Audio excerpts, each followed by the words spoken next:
इस particular video में जो अपडेटेड वर्ज़न है, जो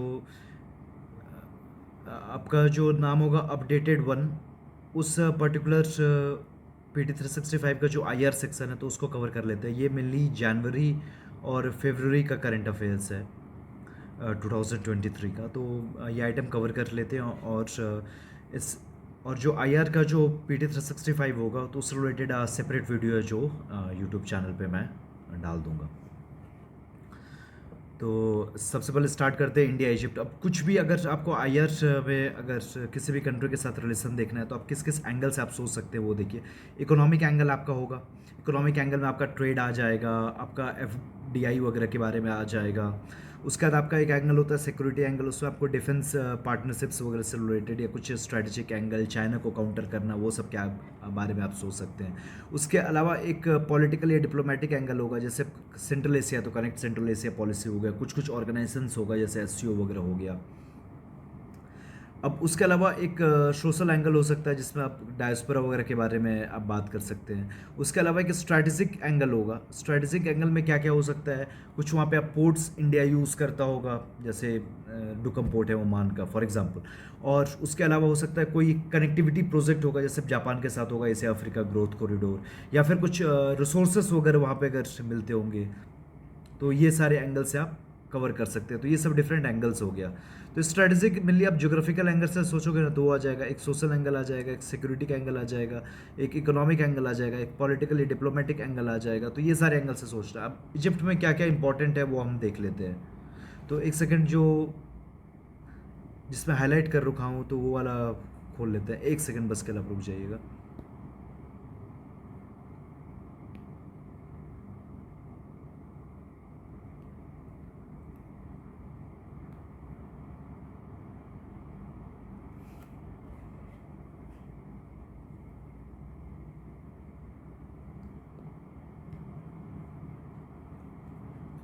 तो सबसे पहले देख लेते हैं इजिप्ट के बारे में अब क्या क्या इंपॉर्टेंट है।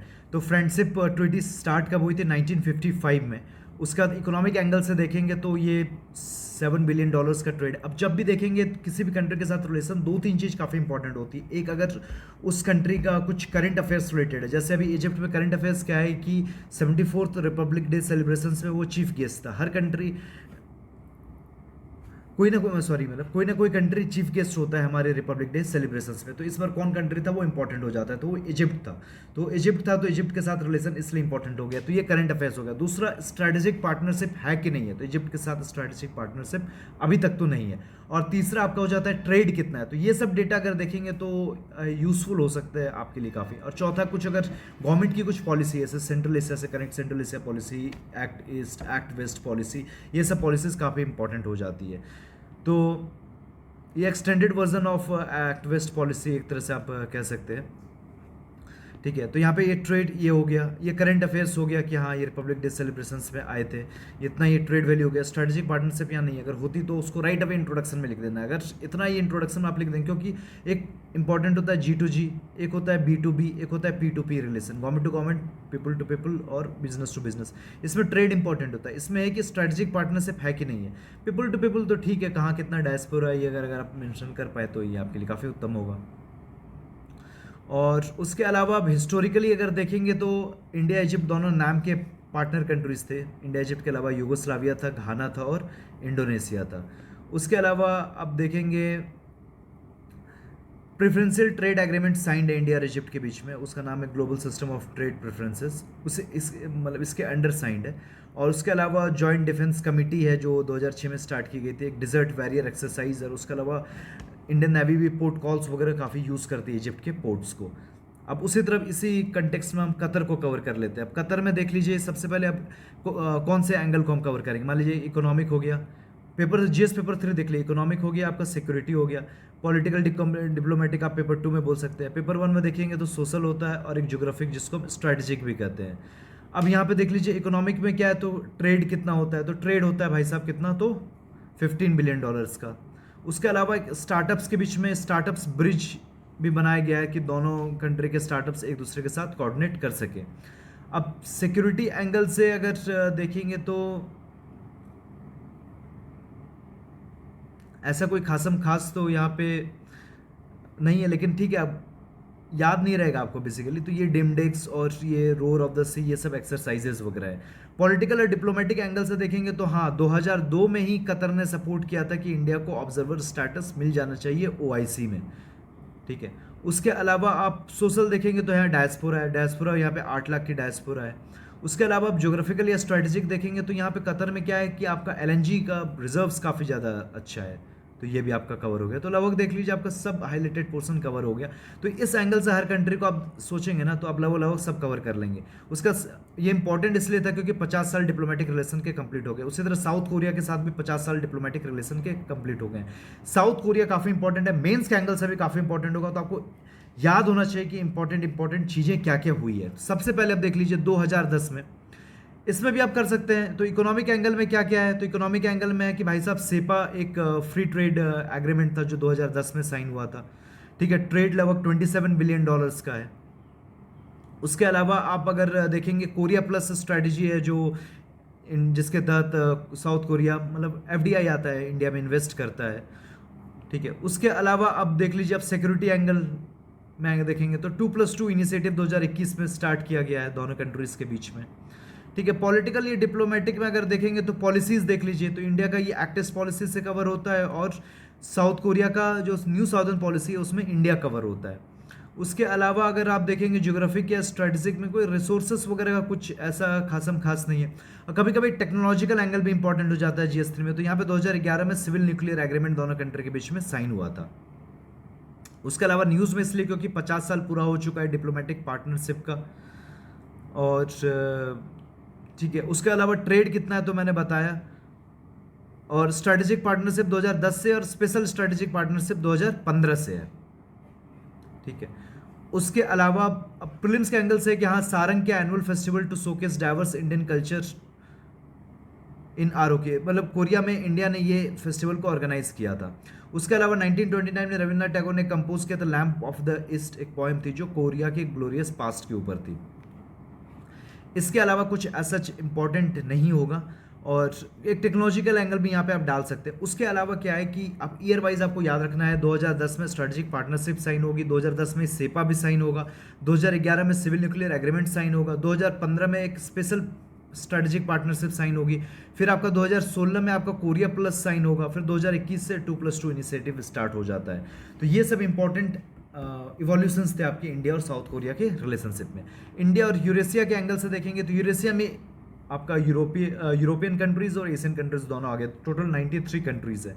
अब मेनली जो फोकस होता है ना यूरेशियन रीजन जब कहते हैं तो ईईयू पे होता है, यूरेशियन इकोनॉमिक यूनियन है। तो रसिया और 4 टोटल मेंबर्स हैं। रसिया है, कजाकिस्तान है, किर्गिस्तान है, बेलारूस है और आर्मेनिया है। तो अब इस रीजन का क्या क्या इंपॉर्टेंस है, तो एक आप पढ़े होंगे कि अच्छा आईएनएसटीसी है, Indian north south transport corridor, जो इंडिया से फिर ईरान जाएगा, फिर अजरबैजान जाएगा, और फिर उसके बाद रसिया जाएगा, उसके बाद फर्दर यूरोप जाएगा। तो उसका अशगाबत एग्रीमेंट वगैरह भी है। अशगाबत एग्रीमेंट भी यूपीएससी ने 2018 मेंस में सवाल पूछा था। तो ये सब बीआरआई को काउंटर करने में हेल्प करेगा। इंडिया ईईयू यूरेशियन इकोनॉमिक यूनियन के साथ एफटीए साइन करने वाला है, तो उससे क्या होगा, अब दोनों ईईयू नेशंस और इंडिया के बीच में ट्रेड बढ़ेगा। ईईयू में कौन कौन आते हैं, कजाकिस्तान, किर्गिस्तान, आर्मेनिया, बेलारूस और आपका रसिया। तो यहाँ आपका दिया हुआ है वो 5 कंट्रीज़ का नाम है, यहाँ पे आपका दिया हुआ 5 कंट्रीज़ के बारे में आप देख सकते हैं कौन कौन है, आर्मेनिया, बेलारूस, कजाकिस्तान, किर्गिस्तान और रशिया। उसके अलावा और क्या क्या है, तो अल्टरनेटिव टू स्वेज कैनाल यही हो जाएगा। उसके अलावा इंडिया एक सेंट्रल एशियन ई नेटवर्क भी प्रोपेगेट कर रहा है इस पर्टिकुलर रीजन में, कि ये एक्चुअली टेली एजुकेशन और टेली मेडिसिन से रिलेटेड है।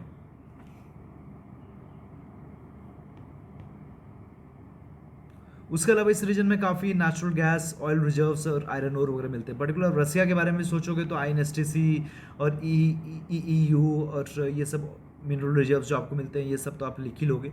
और एक्स्ट्रा जो आपका नॉलेज है यहाँ पे सेंट्रल एशियन ई नेटवर्क वगैरह के बारे में है, ठीक है। इंडो रशियन फ्रेंडशिप ट्रीटी के 30 साल पूरे हो चुके हैं। ये ट्रीटी सबसे पहले 1971 में साइन हुई थी, उसका नाम था treaty of peace, friendship and cooperation. दूसरे कलर का यहाँ पे यूज़ कर लेते हैं, आपको हेल्पफुल हो जाएगा देखने में। Treaty of peace, friendship and corporation. उसके बाद रसिया डिसइंटीग्रेट कर जाता है, ये ट्रीटी एक्सपायर कर जाती है। उसका 1993 में एक treaty of friendship and cooperation sign किया जाता है।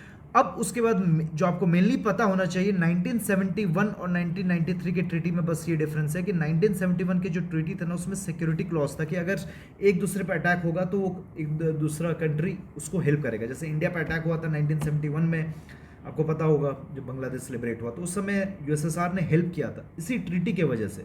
लेकिन 1993 के ट्रीटी में ऐसा कुछ लिखा नहीं है कि सिक्योरिटी क्लॉज, ऐसा कुछ नहीं है कि हाँ अगर एक पे अटैक होगा तो दूसरा कंट्री को हेल्प करना ही पड़ेगा। ठीक है, अब एक आईसेट है, initiative on critical and emerging technology, India और यूएस के बीच में साइन हुआ है। कुछ कॉन्क्रीट वैसा नहीं है, लेकिन हाँ इंडिया यूएस रिलेशनशिप में अगर बात करेंगे तो इस चीज़ का जो नोट्स बनाएंगे इंडिया यूएस रिलेशनशिप का, तो उसमें ये पॉइंट आप डाल सकते हैं। अब इसमें क्वांटम टेक्नोलॉजी, क्वांटम कोऑर्डिनेशंस और सेमीकंडक्टर पे थोड़ा फोकस है, और बाद बाकी एकदम एक्सप्लिसिट किस किस टेक्नोलॉजी पे फोकस है, कितना फंड है, ये सब अभी कुछ आउट नहीं हुआ है। इंडियन डायस्पोरा न्यूज़ इसमें यही था कि 17th पीवीडी कन्वेंशन इंदौर में हुआ, प्रवासी भारतीय दिवस। अब इसका जो अमृतकाल यही थीम था, फोकस कंट्री लैटिन अमेरिका था। ठीक है, प्रवासी भारतीय दिवस 9 जनवरी को मनाया जाता है क्योंकि इसी दिन 1915 में गांधी वापस आए थे इंडिया में, और 2003 से मनाया जा रहा है, हर 2 साल मनाया जाता है। कौन कौन स्कीम्स है, तो अभी क्या है कि ओवरसीज अफेयर्स वाली मिनिस्ट्री थी और मिनिस्ट्री ऑफ एक्सटर्नल अफेयर्स, उसको मर्ज कर दिया गया है। पर्सन ऑफ इंडियन ओरिजिन और overseas citizenship of India OCI दोनों को मर्ज कर दिया गया है। नो इंडिया प्रोग्राम है, स्टडी इन इंडिया प्रोग्राम में 2017 में रोपा को अमेंड कर दिया गया ताकि जो NRI है वो इंडिया में वोट कर सकते हैं, इंडिया के इलेक्शंस में वोट बाय प्रॉक्सी करेंगे, एक्चुअली वो बाय प्रॉक्सी वो वोट करेंगे।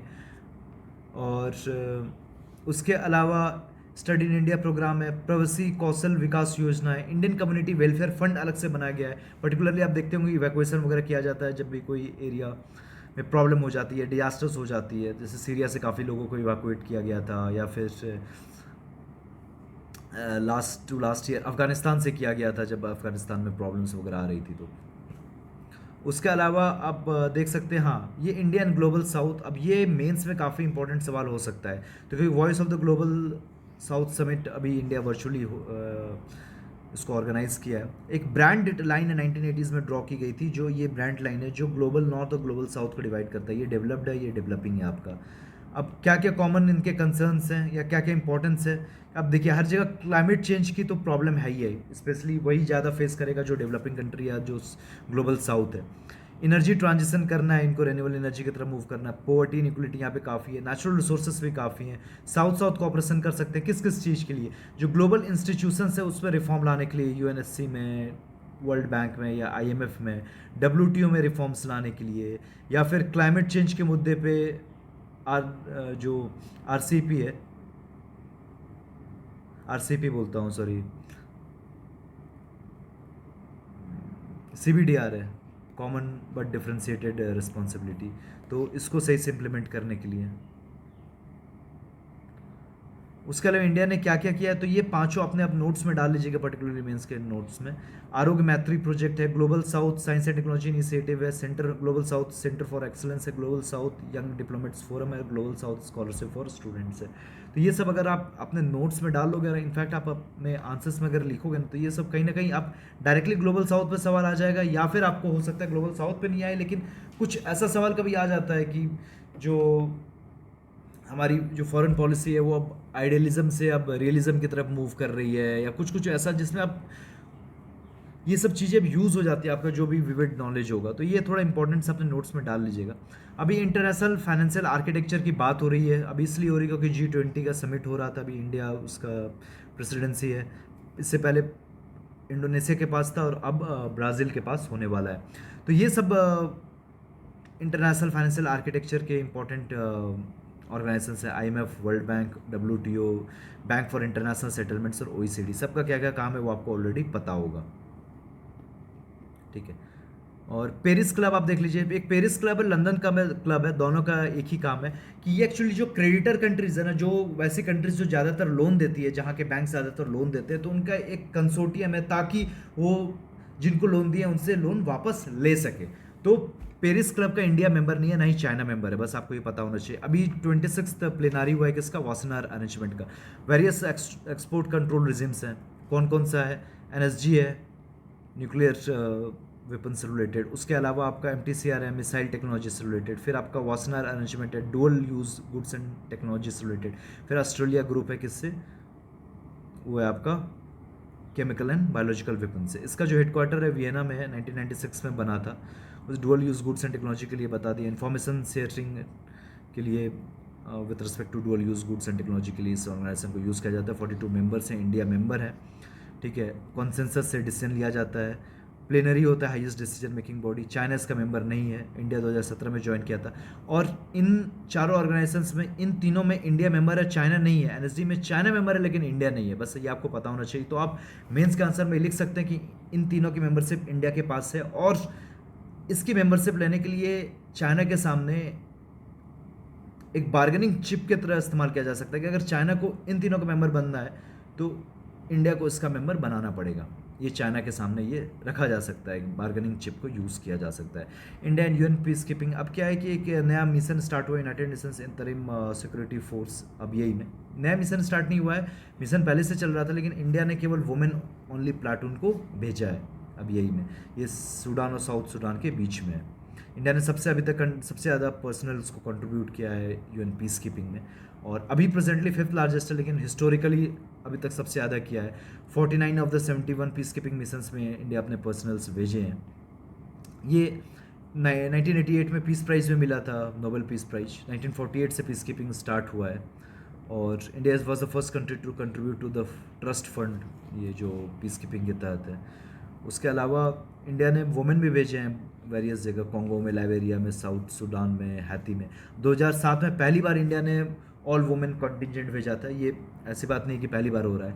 और उसके अलावा ये जो 3 प्रिंसिपल्स हैं, consent of the parties, impartiality और non use of the force except in self defence and defence of the mandate, ये 3 प्रिंसिपल्स हैं, आपको याद होना चाहिए। कभी भी मेंस में रिलेटेड अगर सवाल आ जाए पीस कीपिंग से रिलेटेड, तो ये तीनों प्रिंसिपल्स आपको कोट करना होगा। और प्रॉस क्या है इंडिया का कि सबसे ज़्यादा हिस्टोरिकली कंट्रीब्यूट किया है पर्सनल्स, तो इस बात पे डिमांड कर सकता है यूएनएससी की परमानेंट मेंबरशिप। लेकिन दिक्कत क्या है कि अभी पीस कीपिंग में कि इंडिया सबसे ज़्यादा पीस कीपर्स भेजा है, ब्लू हेलमेट्स जिसको बोलते हैं, लेकिन कहाँ भेजना है पीस कीपर्स को, इसमें यूएनएससी का से होता है। और जो कंट्रीज भेजते हैं उनका कोई से नहीं होता, बस के लोग पर्सनल भेज देते हैं, उनको बस के कुछ पैसे मिलते हैं, वो भी बहुत ही कम। ठीक है, अब इंटरनेशनल सी बेड अथॉरिटी है, ठीक है। अब ये यूएन क्लॉज के तहत बनाया गया था, किंगस्टन जमैका में इसका हेडक्वार्टर 1994 में बनाया गया था। 164 मेंबर कंट्रीज़ है। और उसके अलावा पोली मेटालिक नोड्यूल्स को माइन करने के लिए इंडिया को 2015 में राइट मिला था, 15 साल के मिला था 2017 तक। 17 को एक्सटेंड किया, 17 से 22 तक, और 22 को फर्दर एक्सटेंड कर दिया है 22 से 27 तक। 75,000 square kilometre central Indian ocean में इंडिया पीएमएन को, पोलीमेटेलिक नोड्यूल्स को एक्सट्रैक्ट कर सकता है। ये नोड्यूल्स में क्या क्या मिलता है, मैग्नीज मिलता है, निकल मिलता है, कोबाल्ट मिलता है, कॉपर मिलता है, आयरन हाइड्रोक्साइड वगैरह मिलता है।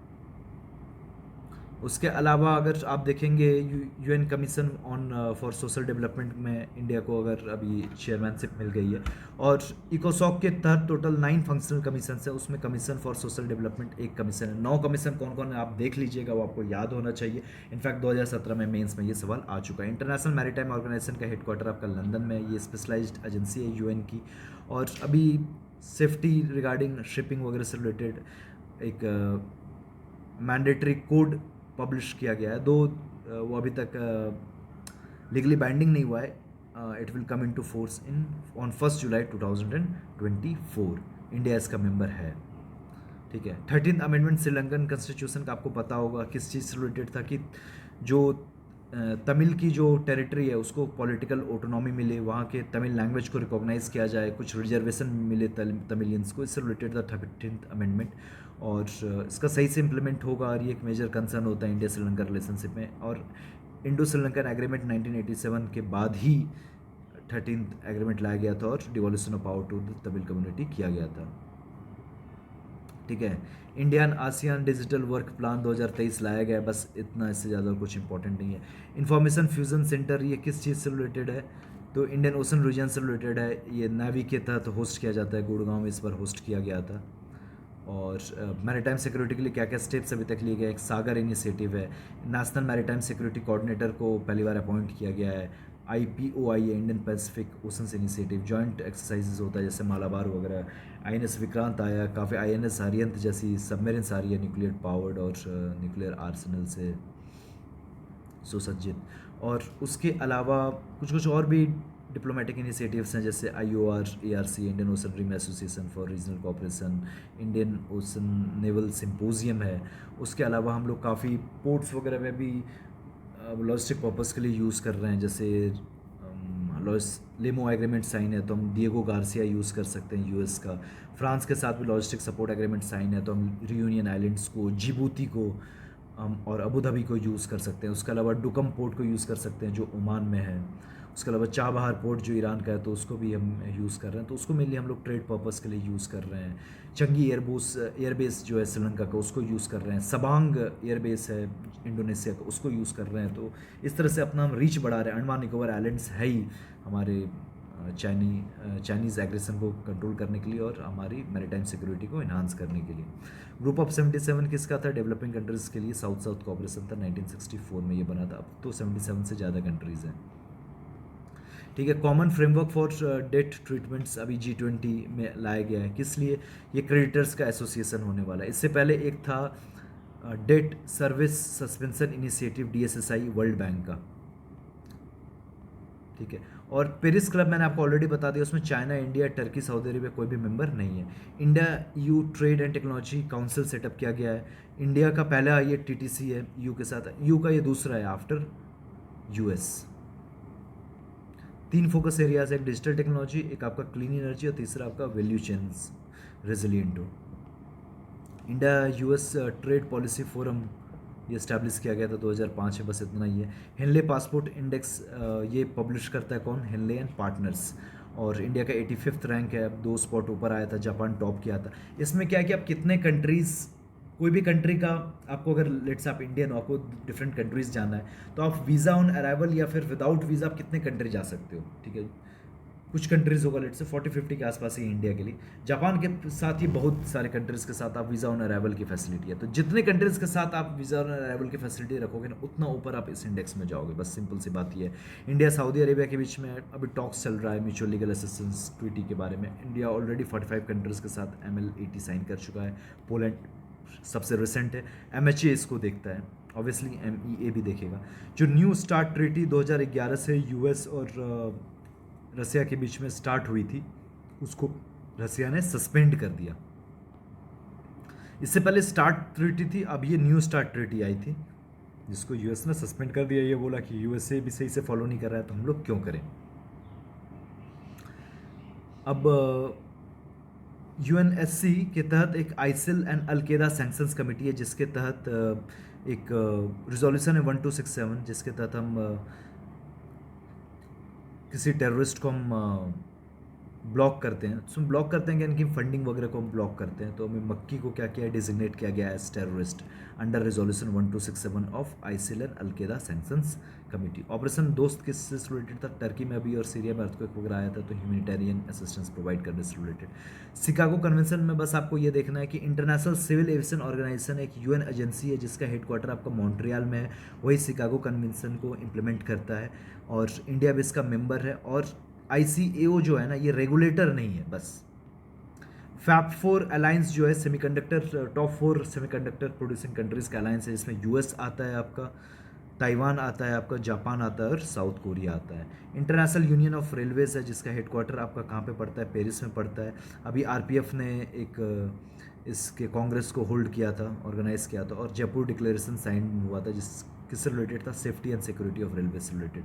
डूम्सडे क्लॉक क्या 1947 में बनी थी। अब ये क्या करते हैं, तो इससे हम ये शो करते हैं कि अभी वर्ल्ड कितना जल्दी वर्ल्ड का नाश होने वाला है। क्यों हो सकता है? न्यूक्लियर वेपन्स वगैरह की वजह से। तो अब जब भी न्यूक्लियर वेपन्स वगैरह का यूज़ होने का चांस लगता है तो हम डूम्सडे क्लॉक के थ्रू ये शो करते हैं कि हाँ, already there is a huge threat to the survival aspects of the world. तो ऑलरेडी 25 टाइम्स इसको रिसेट किया जा चुका है। It was founded in 1945 by Albert Einstein and University of Chicago scientist who worked on the Manhattan Project to build the first atomic bomb. ठीक है, ये 1947 में बनाया गया था। स्प्रिंट स्कीम नेवी की है और ये 75 indigenous technologies by industry for navy से रिलेटेड है। बस इतना ही काफ़ी है। अब क्या चीज़ न्यूज़ में देख लेते हैं। ठीक है, अब migration and mobility partnership agreement हम किसके साथ साइन कर रहे हैं, तो ऑस्ट्रिया के साथ साइन कर रहे हैं। सियाचिन ग्लेशियर इसलिए क्योंकि फर्स्ट वुमेन ऑफिसर को सियाचिन पे रखा गया है। अभी क्यों न्यूज़ में, क्योंकि सूडान और साउथ सूडान के बीच में वहाँ पे अभी all women contingent of peace keepers India भेज रहा है। सूरीनाम न्यूज़ में क्यों है, क्योंकि सूरीनाम के प्रेसिडेंट ने सजेस्ट किया है Hindi language training institutions in Caribbean region. अब युगांडा न्यूज़ में क्यों है, क्योंकि वहाँ पे अब ठीक है declares end to deadly Ebola outbreak. Guyana news में क्यों है, क्योंकि एयर सर्विसेज एग्रीमेंट साइन होगा इंडिया और गुयाना के बीच में। पेरू न्यूज़ में क्यों है, क्योंकि वहाँ पे स्टेट ऑफ इमरजेंसी लगाई गई है। येमेन न्यूज़ में क्यों है, क्योंकि अब क्या हुआ है कि बीजिंग अकॉर्ड साइन हो गया है। तो बीजिंग अकॉर्ड क्या है कि एक्चुअली ईरान और सऊदी अरेबिया के बीच में पीस अब स्टैब्लिश हो जाएगा। तो उसकी वजह से अब येमेन में क्या है कि हौथी रेबल्स और येमेनी गवर्नमेंट के बीच में काफ़ी टसल था, तो वो अब टसल अब ख़त्म होने लगेगा। अब ओमान न्यूज़ में इसलिए क्योंकि एक इंडिया और ओमान अब एक तरह से जॉइंटली फाइट टेररिज्म कलेक्टिवली, बस इसलिए आया था ये न्यूज़ में। ठीक है, नॉर्वे में क्या है कि एक्चुअली आसपास काफ़ी मेटल्स और जो मिनरल्स वगैरह मिले हैं उसके कॉन्टिनेंटल सेल्फ में। आपको बस ध्यान ये देना है कि आपको लगेगा कि अच्छा वो स्वीडन फिनलैंड को टच करता है, वो रसिया को भी टच करता है। ये रीज़न काफ़ी न्यूज़ में रहा है क्योंकि कुछ कंट्रीज़ यहाँ पे नेटो मेंबर कंट्रीज़ बन चुके हैं। फिनलैंड बन गया लेकिन अभी तक स्वीडन नहीं बना है, तो ये न्यूज़ में है। अर्मेनिया भी न्यूज़ में इसलिए क्योंकि अभी देखिए अब एक अर्मेनिया है वो लैंडलॉक्ड कंट्री है, और एक आपका अजरबैजान है। अजरबैजान के बीचों बीच एक नगोर्नो काराबाख है, लेकिन उसको ऑक्युपाई किसने कर रखा है नगोर्नो काराबाख को, अर्मेनिया ने।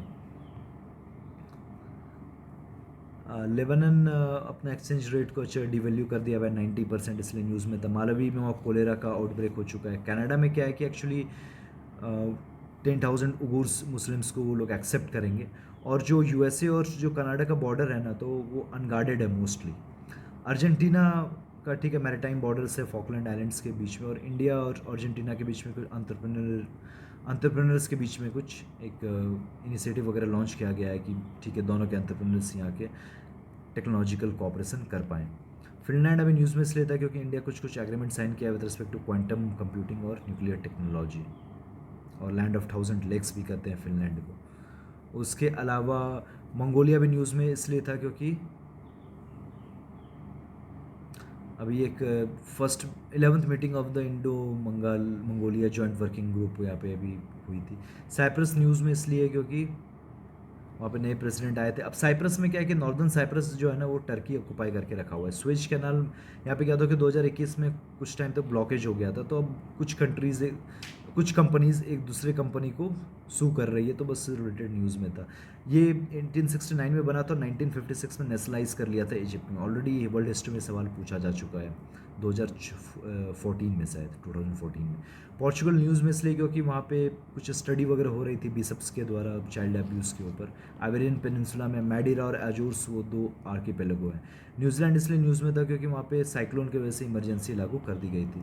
अभी सब एक्सरसाइज देख लीजिए। तर्कस यूएस के साथ है, साइक्लोन 1 इजिप्ट के साथ है, एक डिजर्ट वैरियर भी है इजिप्ट के साथ, धर्मा गार्डियन और वीर गार्डियन किसके साथ है, जापान के साथ, और डस्टलिक है उज्बेकिस्तान के साथ। उसके अलावा कुछ एक्सरसाइज जो ट्रॉपिक्स है वो नेवी का, और एम्फेक्स जो है तीनों आर्म फोर्सेस करती हैं। टॉपची जो है वो self reliance and defence sector से रिलेटेड है। ये सब एक्सरसाइज तो देख लिया। और ये डिजर्ट फ्लैग 8 कंट्रीज होता है जिसमें इंडिया